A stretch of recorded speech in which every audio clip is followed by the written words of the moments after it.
Start करते हैं gastro chapter 63 की पार्ट 2 की वीडियो, जिसमें इंशाल्लाह हमने न्यूरल कंट्रोल को स्टडी करना है। गैस्ट्रोइंटेस्टिनल ट्रैक्ट का एक अपना नर्वस सिस्टम होता है जिसका नाम है enteric nervous system. Gastrointestinal tract में इसोफेगस से लेके एनस तक इसकी वॉल में एक नर्वस सिस्टम है जिसको हम कहते हैं एंटेरिक नर्वस सिस्टम। इस नर्वस सिस्टम के अंदर बहुत ज्यादा न्यूरॉन्स है, बड़ा एक्सटेंसिव नर्वस सिस्टम है। अबाउट 100 मिलियन न्यूरॉन्स होते हैं, ठीक है, इतने तकरीबन स्पाइनल कॉर्ड में होते हैं। तो स्पाइनल कॉर्ड के बराबर इसके नंबर ऑफ न्यूरॉन्स है ऑलमोस्ट। तो ये एक बड़ा इंपॉर्टेंट किस्म का नर्वस सिस्टम होता है। ये नर्वस सिस्टम दो प्लेक्सेस पे कंसिस्ट कर रहा होता है। वो पहले मैं एक दफा लेयर्स को दोबारा रिवाइज कर लूं। आपको याद होगा गैस्ट्रोइंटेस्टिनल वॉल की सबसे अंदर वाली लेयर थी म्यूकोजा, फिर सब म्यूकोजा, फिर सर्कुलर स्मूथ मसल, फिर लॉन्गिट्यूडिनल स्मूथ मसल और सबसे आउटसाइड पे सरोजा। ठीक होगी बात। तो ये हमारे पास आगे लेयर्स, लॉन्गिट्यूडिनल स्मूथ मसल और सर्कुलर स्मूथ मसल के दरमियान में एक प्लेक्सिस मौजूद होता है न्यूरॉन्स का। इस प्लेक्सिस को हम नाम देते हैं मायंटेरिक प्लेक्सिस। ये लिखा हुआ है मायंटेरिक प्लेक्सिस या ऑरबैक्स प्लेक्सिस। ऑरबैक का मतलब होता है आउटसाइड, ठीक है। तो ये जो आउटर प्लेक्सिस है, जो कि मस्कुलर ओवरऑल लेयर की बात की जाए तो स्मूथ मसल वाली लेयर यानी मस्कुलरिस एक्सटर्ना, इस लेयर के अंदर लॉन्गिट्यूडिनल स्मूथ मसल और सर्कुलर स्मूथ मसल के बीच में मायंटेरिक प्लेक्सिस मौजूद है। और दूसरा प्लेक्सिस देखिएगा सब म्यूकोजा, ये जो ऑर्डिनरी लेयर है सब म्यूकोजा के अंदर मौजूद है। ये जो इनर प्लेक्सिस है, जो सब म्यूकोजा वाला प्लेक्सिस है, इसका नाम है सब म्यूकोजल प्लेक्सिस या मीसनस प्लेक्सिस। सही होगी बात। अच्छा, अब ये जो मायंटेरिक प्लेक्सिस है, चूंकि ये लॉन्गिट्यूडिनल और स्मूथ मसल के पास है, तो ये इन्हीं मसल को रेगुलेट कर रहा होगा, सारी बात है। और ये वाले मसल गट की मेन कॉन्ट्रैक्शंस, पेरिस्टॉल्सिस वगैरह में रोल प्ले कर रहे होते हैं। तो मायंटेरिक प्लेक्सिस जो है वो गट की कॉन्ट्रैक्शंस को देख रहा होता है, ठीक। और ये जो सब म्यूकोजल प्लेक्सिस है, मैंने पार्ट 1 की वीडियो में शायद आपको बताया था, सब म्यूकोजा के अंदर ना ग्लैंड्स भी होते हैं और ब्लड वेसल्स भी होती हैं, ठीक है। तो ये जो सब म्यूकोजल प्लेक्सिस है, क्रीशंस को कंट्रोल कर रहा होगा और ब्लड फ्लो को यानी ब्लड वेसल की कंस्ट्रिक्शन डायलेशन को कंट्रोल कर रहा होगा, ठीक होगी बात। अच्छा, ये जो एंटेरिक नर्वस सिस्टम है ये इंडिपेंडेंटली काम कर सकता है, यानी अगर इसको ब्रेन से कोई न्यूरॉन्स ना मिले तो भी ये इंडिपेंडेंटली काम कर सकता है, जिस तरह हमारा हार्ट का नर्वस सिस्टम काम कर सकता है, ठीक है। लेकिन ये जो सिंपैथेटिक और पैरासिम्पैथेटिक कुछ ना कुछ न्यूरॉन्स जिसको आ रहे होते हैं, जो सिर्फ इसको रेगुलेट करते हैं, यानी स्टिमुलेट या इनहिबिट वगैरह कर सकते हैं, वैसे ये एक्सटर्नल न्यूरॉन्स के बगैर भी खुद इंडिपेंडेंटली काम कर सकता है। ये वाली डन हो गई। अच्छा, उसके बाद कुछ आपको सेंसरी नर्व्स का जाते हैं, लेकिन वो अभी यहाँ पे हमें स्ट्रक्चर्स का ही नहीं पता। इंशाल्लाह इस पैराग्राफ के साथ मैं उसको डिस्कस करूंगा, अभी उसको आप रहने दें। आगे चलते हैं जी, मायंटेरिक प्लेक्सिस और सब म्यूकोजल प्लेक्सिस की थोड़ी सी डिटेल को देख लेते हैं।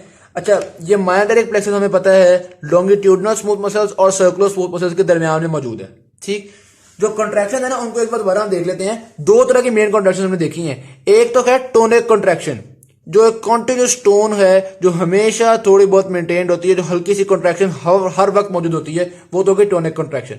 और दूसरी होती है जो रिदमिकल कॉन्ट्रैक्शंस होती हैं, जो मेजरली कॉन्ट्रैक्ट कर रही होती है, जिसमें पेरिस्टॉल्सिस हो जाती है, मिक्सिंग मूवमेंट्स के लिए कॉन्ट्रैक्शंस होती हैं। तो एक मेन कॉन्ट्रैक्शन हो गई। ये दोनों कॉन्ट्रैक्शन जो हैं वो ये मस्कुलरिस एक्सटर्ना के मसल्स की वजह से ही होती हैं, यानी टोनिक कॉन्ट्रैक्शन भी और रिदमिकल कॉन्ट्रैक्शन भी। ये दोनों कॉन्ट्रैक्शन आपके पास ये सर्कुलर स्मूथ मसल और लॉन्गिट्यूडिनल स्मूथ मसल से होती हैं, ठीक।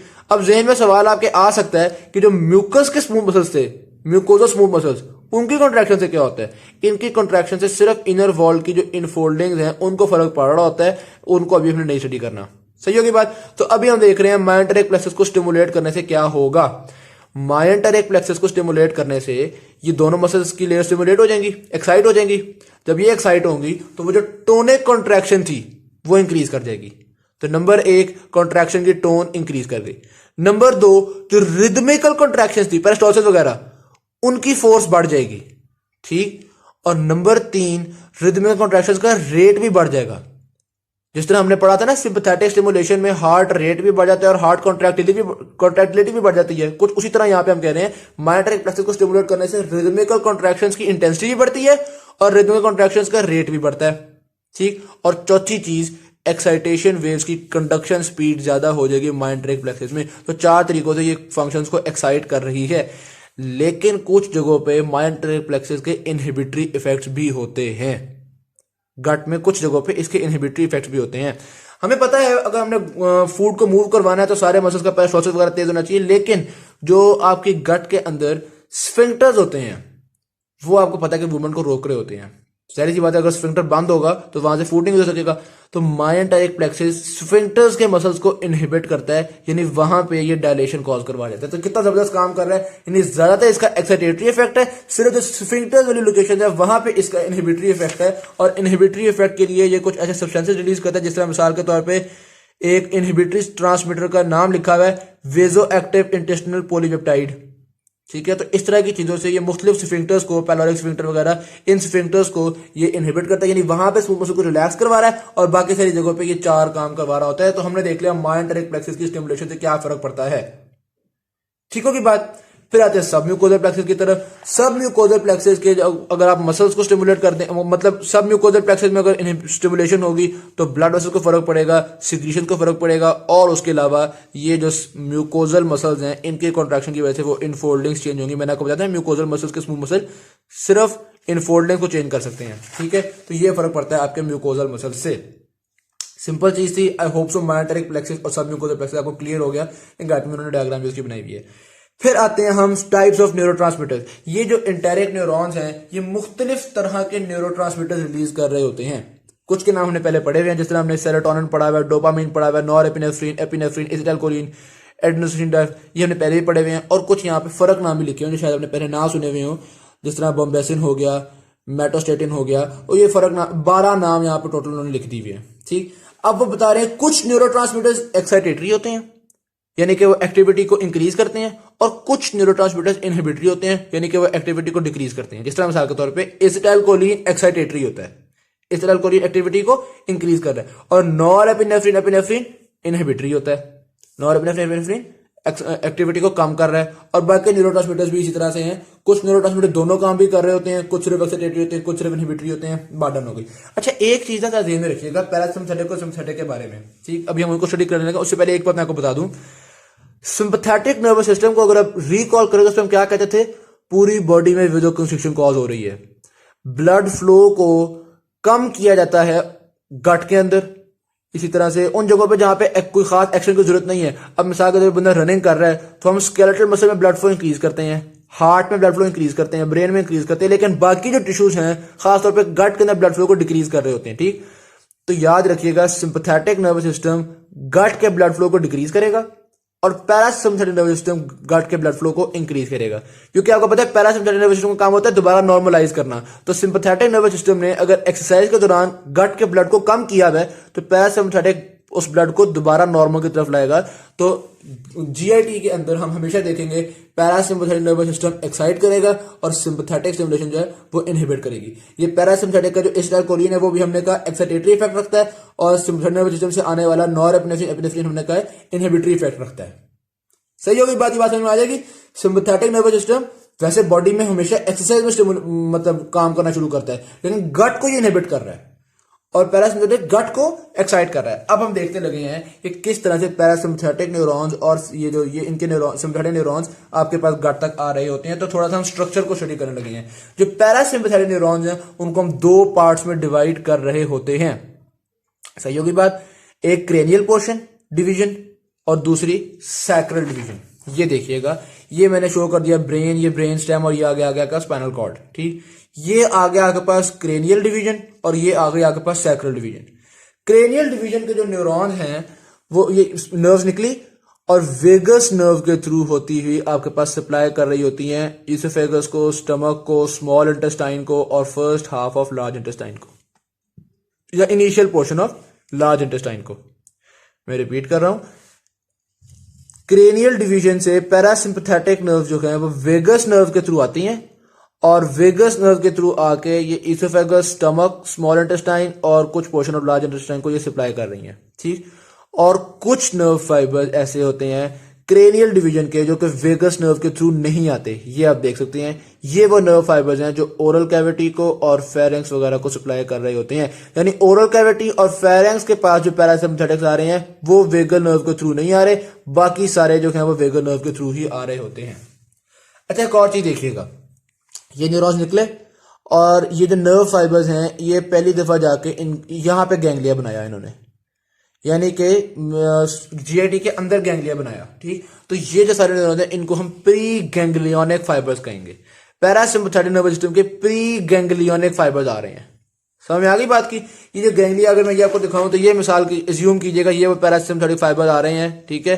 तो ये इनका पहला गैंग्लिया कहीं हो सकता है मायोइंटेरिक प्लेक्सस में बन रहा हो या हो सब म्यूकोजल प्लेक्सस में बन रहा हो, तो ये पहला गैंग्लिया इनका यहाँ पे करके कहीं ना कहीं बन रहा होता है। और उससे आगे फिर थोड़े से इनके पोस्ट गैंग्लियोनिक फाइबर जो हैं वो इसी के अंदर, मतलब हम कहेंगे इसके पोस्ट गैंग्लियोनिक फाइबर्स मायोइंटेरिक प्लेक्सस और सब म्यूकोजल प्लेक्सस के अंदर मौजूद होते हैं, ठीक। लेकिन जो मेन सप्लाई है वो कौन सी आ रही है, प्री गैंग्लियोनिक वेगल नर्व के थ्रू।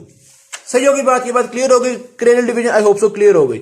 वेगल नर्व के थ्रू आ रही है, सिर्फ कुछ फाइबर हैं जो कि वेगस नर्व के थ्रू नहीं आ रहे, जो कि ओरल कैविटी फेरेंक्स को सप्लाई कर रहे हैं। तो ये तो हमने देख ली cranial division of parasympathetic nervous system. उसके बाद आती है pelvic sacral division. Sacral division S2 S3 S4 इन 3 से नर्व्स निकलती हैं, ठीक है। S2 S3 S4 से नर्व्स निकले नर्व फाइबर्स, ये भी प्री गैंग्लियोनिक ही हैं, सही है, क्योंकि आप देखते हैं कोई गैंग्लियोनिक फॉर्म हो रहा, और ये आती हैं पेल्विक नर्व के थ्रू, यानी पेल्विक नर्व में दाखिल होगी और पेल्विक नर्व के थ्रू सप्लाई कर रही होती हैं। और ये सप्लाई करती हैं आपके लार्ज इंटेस्टाइन का जो बाकी हिस्सा रह गया था, और ये जो एंड वाले हिस्से हैं खास तौर पे इनको जरा एक्स्ट्रा नर्व सप्लाई कर रही होती हैं। कौन कौन से हिस्से, यहाँ पर लिखा हुआ है सिग्मोइडल, रेक्टल और anal region. Sigmoidal region, rectal region और एनल रीजन, इन रीजन्स को ये ज्यादा एक्सटेंसिव सप्लाई हो रही है। और ऊपर भी ये जो ओरल कैविटी और फेरेक्स था इनको भी थोड़ी एक्सटेंसिव सप्लाई थी। तो पैरासिम्पथेटिक नर्वस सिस्टम स्टार्ट यानी ओरल कैविटी फेरेक्स, एंड यानी सिग्मोइडल रीजन, रेक्टम और एनल, इनको थोड़े एक्स्ट्रा न्यूरॉन्स दे रहे होते हैं। सही हो गई बात, आई होप सो कि मैं क्लियर हूं, कोई कंफ्यूजन वाली चीज नहीं है। क्रेनियल डिवीजन में सारे न्यूरॉन्स वेगस नर्व के थ्रू आ रहे हैं, सिवाय उन न्यूरॉन्स के जो ओरल कैविटी फेरेक्स को जा रहे हैं। और सैक्रल डिवीजन में सारे न्यूरॉन्स पेल्विक नर्व के थ्रू आ रहे हैं। डन हो गई बात, कोई ऐसी डिफिकल्टी नहीं थी, हमने देख लिया।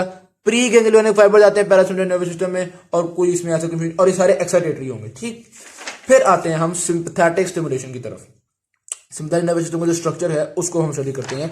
ये देखिएगा, सिंपैथेटिक नर्वस सिस्टम का जो स्ट्रक्चर है वो स्पाइनल कॉर्ड में T2 से लेके L5 तक के नर्व सेगमेंट से अराइज होते हैं। पहली बात तो ये होगी, T2 से लेके L5 तक, ठीक।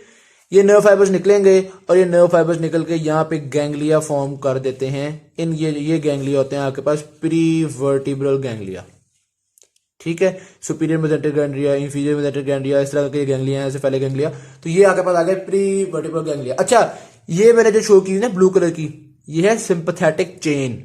तो सिंपैथेटिक चेन से नहीं ओरिजिनेट हो रहे, स्पाइनल कॉर्ड से ओरिजिनेट हो रहे हैं, और यहां पे प्री वर्टिब्रल गैंग्लिया फॉर्म कर रहे हैं। सही होगी बात।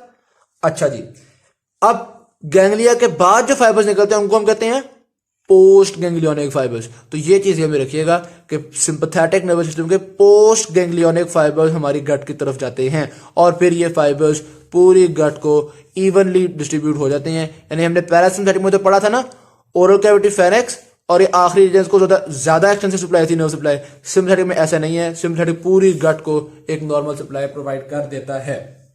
सही होगी बात। अलबत्ता जो सिफेलिक है ये आपके पास इसोफेगस और स्टमक वगैरह को करेगा। जो सुपीरियर मेसेंट्री है वो आपके पास स्मॉल इंटेस्टाइन, इंफीरियर मेसेंट्री जो है वो ये लार्ज इंटेस्टाइन वगैरह को सप्लाई कर रहा होगा। तो ये आपके पास प्री वर्टिब्रल गैंग्लिया से पोस्ट गैंग्लियोनिक फाइबर्स निकलते हैं सिंपैथेटिक नर्वस सिस्टम के, और पूरी गट को इवनली सप्लाई कर देते हैं। एक और चीज देखिएगा, ये जो सिंपैथेटिक फाइबर्स होते हैं ना, ये ना सिर्फ इन प्लेक्सस में जाते हैं, बल्कि ये जो ब्लड वेसल्स थी, ये वाली blood vessels, sympathetic fibres directly in blood vessels तक भी जाते हैं। यानी डायरेक्टली इन ब्लड वेसल्स की वेसो कंस्ट्रिक्शन भी कॉज करते हैं ये सिंपैथेटिक फाइबर्स। ठीक हो, क्या रिलीज कर रहे होते हैं? एपिनेफ्रिन, नॉर एपिनेफ्रिन रिलीज करना होती है। ये नॉर एपिनेफ्रिन, एपिनेफ्रिन दो तरह से काम करते हैं। एक तो डायरेक्टली ये मसल्स की इनहिबिट कर रहे होते हैं, और दूसरा इंटायरिक नर्वस सिस्टम को भी इनहिबिट कर रहे होते हैं, ताकि इंटायरिक नर्वस सिस्टम भी मसल्स को इनहिबिट कर दे। सही हो गई बात। आई होप यहां तक कोई डिफिकल्टी नहीं थी। उसके बाद आते हैं हम सेंसरी नर्व फाइबर्स की तरफ। ये जो अभी अब तक हमने पढ़े हैं पैरासिम्पैथेटिक स्टिमुलेशन और सिम्पैथेटिक स्टिमुलेशन, ये तो हमने समझ ली। आई होप सो इसमें कोई कंफ्यूजन नहीं है। फिर आती है सेंसरी नर्व फाइबर्स, यानी कि गट की वॉल से जो सेंसेशंस ऊपर जा रही होती हैं, ठीक है, जो गट की वॉल मैसेज भेजती है जिसके मुताबिक फिर पैगाम आता है। ये सेंसरी नर्व फाइबर्स नंबर 1 देखिएगा, पहले नंबर पे ये सेंसरी नर्व फाइबर्स सिग्नल्स लेके जाते हैं इंटायरिक नर्वस सिस्टम तक, यानी कि सबम्यूकोजल प्लेक्सस और मायोइंटेरिक प्लेक्सस तक। अपने तक ही इसने पैगाम को रख लिया। नंबर 1 तो ये हो गया। नंबर 2, ये sensory nerve fibres directly spinal cord तक भी पैगाम को लेकर जा रहे हैं। ठीक हो गया, नंबर 2 स्पाइनल कॉर्ड। नंबर 3, ये सेंसरी नर्व फाइबर्स, ये जो प्री वर्टिब्रल गैंग्लिया बन रहे थे ना आपके पास, जहां से सिम्पथेटिक फाइबर आ रहे थे, ये प्री वर्टिब्रल गैंग्लिया तक जा रहे होते हैं और फिर यहां से पैगाम आ रहे होते हैं। तो 3 जगह देख ली हमने। और नंबर 4, ये जो सेंसरी नर्व फाइबर्स हैं, ये सेंसरी इनर्वेशन वेगस नर्व के थ्रू होते हुए आपकी ब्रेन स्टेम तक पहुंच रही होती है।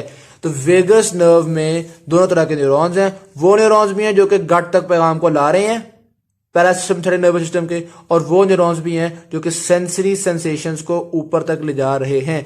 और याद रखिएगा, ये जो ले जाने वाले हैं ये वेगस नर्व में ज्यादा होते हैं। वो बता रहे हैं वेगस नर्व में 80% ये वाले न्यूरॉन्स होते हैं जो कि पैगाम को वापस लेके जा रहे हैं, जो हम एफरेंट फाइबर्स कह रहे हैं, सेंसरी फाइबर्स। ठीक, तो सेंसरी नर्व जो हैं वो 4 जगह तक पैगाम को लेकर जा रही हैं। Number 1 enteric nervous system, number 2 spinal cord, number 3 prevertebral ganglia, और नंबर 4 आपकी वेगस नर्व के थ्रू ब्रेन स्टेम। सही होगी बात। सेंसरी नर्व्स, ये तो हमने देख लिया, स्ट्रक्चर हमने थोड़ा सा स्टडी कर लिया। ठीक, अब ये सेंसरी नर्व्स कब कब सिग्नल्स भेजते हैं या किस किस चीज के बारे में सिग्नल्स भेजते हैं। अगर गट की म्यूकोजा में कोई इरिटेशन होगी तो ये सिग्नल्स भेजेंगे। अगर आपने खाना बहुत ज्यादा खा लिया है, गट की डिस्टेंशन हो गई है, तो एक्सेसिव डिस्टेंशन के लिए सिग्नल्स भेजेंगे। और केमिकल सब्सटेंसेस कुछ होते हैं वो गट में आ जाएं तो ये सिग्नल्स भेजते हैं। तो सेंसरी नर्व आपने देख लिया किस किस तरह से कौन कौन से सिग्नल्स भेज रहे हैं और किन किन पाथवेज से भेज रहे हैं, ये चीजें हमें समझ में आ गई। आई होप सो यहां तक कोई कंफ्यूजन नहीं होगी। आगे हम देखते हैं गैस्ट्रो इंटेस्टिनल रिफ्लेक्सेस को। 3 तरह की रिफ्लेक्सेस हैं बेसिकली। नंबर 1 वो रिफ्लेक्सेस हैं जो कि एंटेरिक नर्वस सिस्टम के अंदर ही रहती हैं। ठीक, नंबर 2 वो रिफ्लेक्सेस हैं जो कि आपके ये प्री वर्टिब्रल गैंग्लिया तक जाती हैं और फिर यहां से पैगाम वापस लाती हैं। पहली वो हो गई जो बस यहीं तक गई और यहीं से पैगाम वापस आ गया। दूसरी वो हो गई जो कि यहां तक गई और यहां से फिर पैगाम वापस आया। और तीसरी रिफ्लेक्सेस वो होती हैं जो कि स्पाइनल कॉर्ड या ब्रेन स्टेम तक जाती हैं और फिर गैस्ट्रोइंटेस्टिनल ट्रैक्ट तक वापस आती हैं। यहां तक स्पाइनल कॉर्ड तक जाती हैं या ब्रेन स्टेम तक जाती हैं और फिर वहां से सिग्नल्स लेके आ रही होती हैं। अब हम एक एक करके तीनों को स्टडी करने लगे हैं। वो रिफ्लेक्सेस जो कि एंटेरिक नर्वस सिस्टम के अंदर ही रहती हैं वो तो लोकल रिस्पॉन्स कर रही हैं। लोकल रिस्पॉन्स मतलब मिसाल के तौर पे यहाँ पे फूड आया, ठीक है, इस तरह एंटायर नर्वस सिस्टम को पैगाम भेजा और एंटायर नर्वस सिस्टम से इस तरफ कॉन्ट्रैक्शन हो गई, इस तरफ रिलैक्सेशन पेरिस्टालसिस के थ्रू फूड को हमने आगे कर दिया, या यहीं पे कोई ना कोई काम हो गया। तो ये तो लोकल काम हो गया, जिस जगह से सिग्नल आए उसी जगह पे कोई ना कोई एक्शन हो जाएगा। ये तो हो गया आपके पास जो रिफ्लेक्सेस एंटेरिक नर्वस सिस्टम के अंदर ही रहती हैं।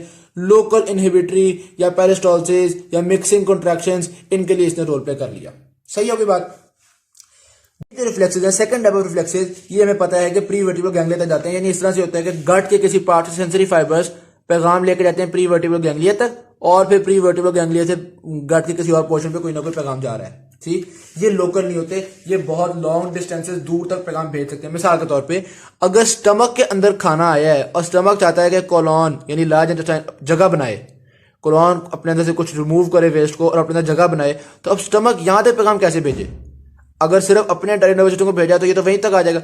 यहां तक पैगाम भेजने के लिए स्टमक के सेंसरी फाइबर्स पैगाम लेकर जाते हैं प्री वर्टिब्रल गैंग्लिया तक, सेंसरी फाइबर पैगाम लेकर जा रहे हैं। ठीक है, और प्री वर्टिब्रल गैंग्लिया से यूं कोलॉन की तरफ जाने वाले फाइबर को उन्होंने पैगाम भेजा कि भाई आप अपने अंदर जगह पैदा करो।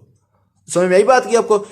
स्टमक ने कोलॉन तक पैगाम भेजा किसके थ्रू, प्री वर्टिब्रल गैंग्लिया के थ्रू, क्योंकि खुद तो भेज देता था, खुद तो कोई ऐसा तो कोई कनेक्शन है नहीं। तो ये दूसरी टाइप ऑफ रिफ्लेक्सेस हैं। ये जब मैंने आपको रिफ्लेक्स बताया, ये इसको कहते हैं गैस्ट्रोकोलिक रिफ्लेक्स, कि स्टमक लार्ज इंटेस्टाइन से कहती है कि तुम एम्प्टी हो जाओ। इसी तरह और भी रिफ्लेक्सेस होते हैं, जिस तरह के मिसाल के तौर पे एंटेरोगैस्ट्रिक रिफ्लेक्स।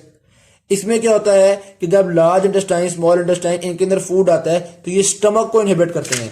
लार्ज इंटेस्टाइन में या स्मॉल इंटेस्टाइन में खाना बहुत आया हुआ है, ये स्टमक से कहते हैं भाई 2 सेकंड रुक जाओ, अभी खाना ना भेजना, पहले जो खाना आया हुआ उसकी एब्जॉर्प्शन हमें करने दो।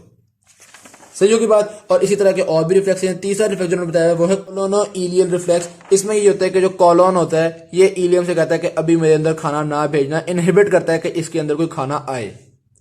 ठीक होगी बात। पहले रिफ्लेक्स में स्टमक ने कोलोन से कहा था जगह बनाओ क्योंकि स्टमक में खाना आ गया था। दूसरे में स्मॉल इंटेस्टाइन ने स्टमक से कहा था खुदा का वास्ते अभी खाना ना भेजना यार, अभी हमारे अंदर खाना मौजूद है, तो स्टमक को इनहिबिट कर दिया। और तीसरे में कॉलोन ने इलियम को इनहिबिट किया कि खुदा का वास्ते मेरे पास खाना ना भेजना, अभी मेरे पास ऑलरेडी काम है। तो गट के एक पार्ट से दूसरे पार्ट पे पैगाम भेजने के लिए जो रिफ्लेक्स होती है उसमें प्री वर्टिब्रल गैंग्लिया को हम यूज कर रहे होते हैं, इन्वॉल्व कर रहे होते हैं। और तीसरा रिफ्लेक्स आता है वो रिफ्लेक्स जिसमें सेंसरी नर्व फाइबर्स हमारे पास पैगाम को ले जाते हैं दूसरा दिखाता हूँ। हाँ, ये सेंसरी नर्व फाइबर पैगाम को लेकर जाते हैं स्पाइनल कॉर्ड तक या ब्रेन स्टेम तक, और फिर वहां से हमारे पास मैसेजेस आ रहे होते हैं। अब वो किस तरह के नर्व फाइबर, वो किस तरह के रिफ्लेक्सेस हैं होते हैं जिसमें ब्रेन स्टेम या स्पाइनल कॉर्ड वगैरह इन्वॉल्व हो रहे होते हैं। जिस तरह मिसाल के तौर पर डेफिकेशन रिफ्लेक्स है, जो हमें फील होता है कि स्टूल पास करने की जरूरत है, ये सीएनएस से आ रहा है, ठीक है। तो इसमें बेसिकली यही हो रहा होता है कि कोलोन जो पैगाम है वो आपके यहाँ स्पाइनल कॉर्ड ब्रेन स्टेम को भेज रहा है, और फिर वहां से डेफिकेशन रिफ्लेक्स प्रोड्यूस हो रहा है, जो कि रेक्टम में प्रेशर प्रोड्यूस करता है ताकि हम स्टूल को पास कर दें। ठीक हो गया। इसी तरह से कुछ और रिफ्लेक्सेस का उन्होंने जिक्र किया हुआ है, जिस तरह मिसाल के तौर पे स्टमक और डोडेनम से रिफ्लेक्सेस जाते हैं, जिसकी वजह से ब्रेन गैस्ट्रिक सिक्रीशंस को और मुख्तलिफ सिक्रीशंस को कंट्रोल कर रहा होता है। तो ये जो ब्रेन से सिग्नल्स आ रहे हैं, जाहिर सी बात है वो सिग्नल्स उसी इंफॉर्मेशन के मुताबिक आ रहे हैं जो information sensory nerve fibres brain stem तक या सेंसरी नर्व फाइबर्स यहां तक लेकर जा रहे हैं। तो तीन तरह के रिफ्लेक्सेस हमने देख लिए। नंबर एक, लोकल रिफ्लेक्सेस जो इंटरनल नर्वस सिस्टम तक जा रहे थे। नंबर दो, वो रिफ्लेक्सेस जो कि प्री वर्टिब्रल गैंग्लिया तक जा रहे थे और पैगाम को ला रहे थे। इसमें एक पार्ट से दूसरे पार्ट को पैगाम भेजते हैं, मसलन स्टमक लार्ज इंटेस्टाइन को भेज देता है या स्टमक कोलन को भेज देता है, ठीक है। और तीसरे वो रिफ्लेक्सेस हैं जिसमें सेंसरी इंफॉर्मेशन जो है वो आपके सीएनएस तक जा रही है ताकि उसके मुताबिक पैगाम आ सकें। तो ये हमने तीन तरह के गैस्ट्रो इंटेस्टिनल रिफ्लेक्सेस को पढ़ लिया, ये भी थोड़े से इंपॉर्टेंट है, ठीक है जी। उसके बाद हम स्टडी करते हैं hormonal control of gastro intestinal motility. Hormones के साथ गैस्ट्रो इंटेस्टिनल ट्रैक्ट को रेगुलेट कर सकते हैं। बेसिकली दो चीजें जिनको हम रेगुलेट कर सकते हैं, एक मूवमेंट्स वगैरह को, कॉन्ट्रैक्शंस को यानी कि मोटिलिटी इफेक्ट, और दूसरा सिक्रीशंस को कंट्रोल कर सकते हैं यानी कि सिक्रीटरी इफेक्ट। हार्मोन्स ज्यादातर सिक्रीटरी इफेक्ट कॉज कर रहे होते हैं, मोटिलिटी इफेक्ट थोड़े कॉज कर रहे होते हैं। बहरहाल हम अभी देख लेंगे। 5 तरह के हार्मोन स्टडी करने हैं हमने। एग्जामिनेशन पॉइंट ऑफ व्यू से सबसे इंपॉर्टेंट आपके पास कोलेसिस्टोकाइनिन है, ठीक है। और वैसे ही इंपॉर्टेंट होते हैं, गैस्ट्रिन सिक्रीटिन वगैरह पूछ सकते हैं, लेकिन इनमें सबसे इंपॉर्टेंट कोलेसिस्टोकाइनिन है। अच्छा जी, सबसे पहले देखते हैं गैस्ट्रिन को। जब हम खाना खाते हैं तो उससे मुख्तलिफ चीजें होती हैं। नंबर एक, डिस्टेंशन ऑफ द स्टमक हो रही है स्टमक में, उसके अलावा प्रोटीन प्रोडक्ट्स आ रही हैं, गैस्ट्रिन रिलीजिंग पेप्टाइड। इन चीजों की वजह से गैस्ट्रिन रिलीज होती है। गैस्ट्रिन कहां से रिलीज होती है? एंट्रम ऑफ द स्टमक में जी सेल्स होते हैं। एंट्रम ऑफ द स्टमक का मतलब है कि ये अगर मैं आपको स्टमक ड्राइंग करूं इस तरह से होता है ना, तो वो जो आखिरी पार्ट होता है उसको एंट्रम कहते हैं। तो एंट्रम के अंदर जी सेल्स होते हैं। गैस्ट्रिन से याद रख लें जी, तो जी सेल्स होते हैं जहां से ये गैस्ट्रिन रिलीज हो रहा होता है। कब रिलीज होता है? जब खाना खाते हैं। और एज एल होता क्या, करता क्या है ये? गैस्ट्रिन ज्यादातर सिक्रीटरी इफेक्ट्स रखता है, जैसा कि मिसाल के तौर पे गैस्ट्रिक एसिड सिक्रीशन को इंक्रीज करता है, और दूसरा गैस्ट्रिक म्यूकोजा को स्टिमुलेट करता है, उसकी ग्रोथ को इंक्रीज कर रहा है। गुड हो गई बात गैस्ट्रिन के बारे में। खाना खाने पे जी सेल से रिलीज होता है, गैस्ट्रिक एसिड सिक्रीशन को बढ़ा देता है। डन। फिर आता है कोलेसिस्टोकाइनिन। ये जब हम बहुत ज्यादा घी वगैरह खाते हैं ना, उस वक्त ही रिलीज होती है। तो आप देखते हैं products of fat, fatty acids, monoglycerides, इन चीजों की वजह से ये रिलीज होता है। कहां से रिलीज होता है? आई सेल्स होते हैं आपके ड्यूडेनम और जजनम के म्यूकोजा में, यानी स्मॉल इंटेस्टाइन के म्यूकोजा में आई सेल से रिलीज होता है कोलेसिस्टोकाइनिन जब हम फैटी खाना खाते हैं। जब फैटी खाना खाते हैं तो ये कोलेसिस्टोकाइनिन दोनों तरह के काम करता है, सिक्रीटरी इफेक्ट्स भी और मोटिलिटी इफेक्ट्स भी। अब देखते हैं क्या क्या सिक्रीटरी इफेक्ट देखिएगा।